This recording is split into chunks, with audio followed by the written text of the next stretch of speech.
And meanwhile, in Nigeria, fresh figures from the Nigeria Center for Disease Control, that's the NCDC, show a sharp rise in COVID-19 cases in Nigeria. The NCDC reveals that the country has recorded its highest single-day number of COVID-19 cases.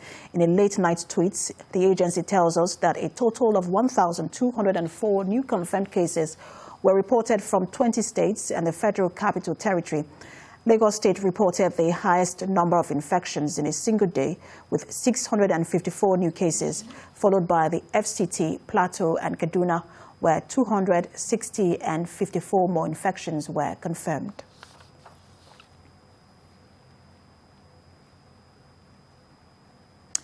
And Chief of Party USAID Feed the Future Nigeria Integrated Agricultural Activity, Dr. Silwa Prakash Kant, joins me via Skype to discuss how this is also affecting food security in Nigeria. Good to have you join us, Dr. Kant. Now, we continue to hear amid this COVID-19 pandemic about how more people are now in need of livelihood assistance and emergency food. Talk to us about the magnitude and severity of this challenge. Okay, can you hear me? Good to be with you. Thank you for having me on the show.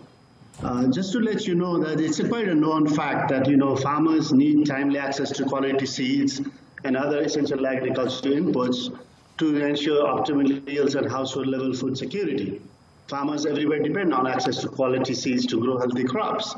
And some of our own, rapid assessments and some of the literatures out there have found out that COVID-19 has actually had a great, determining impact on the farmers and the production system in Nigeria and in Africa as a whole. And one of the biggest things that it had impacted is the mobility of the farmers. The mobility hampers, and the mobility basically has a few key effects that I would probably like to highlight briefly. One is that it hampers the access to markets by farmers, seed companies, agro-dealers.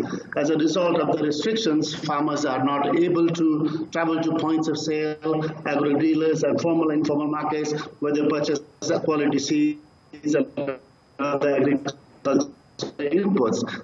Similarly, the agro-dealers and the private sector are able to sell the products to the farmers as well. Now, in return to that, it also increased in the seed prices and reduced affordability of farmers. And recently, what we have seen, there has been a great spike in the transportation costs of all these kind of things. So, Dr. Kant, if I may just quickly jump in here, where do we have the biggest challenge? Is it with the manufacturing and production or with the supply chain? We have a problem at both levels. Number one, we have a big problem with the supply chain. At the same time, we also have a big problem with the quality seeds and availability of quality seeds and inputs. But at the same time, manufacturing also, as a result of all these restrictions and as a result of transportation costs, this also impacts production and distribution of these kind of inputs and seeds. So we have impacts in both areas.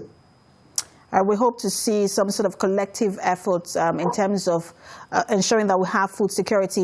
Chief of Party, USAID Feed the Future Nigeria Integrated Agricultural Activity, Dr. Silwa Prakash Kant, thanks for talking to us.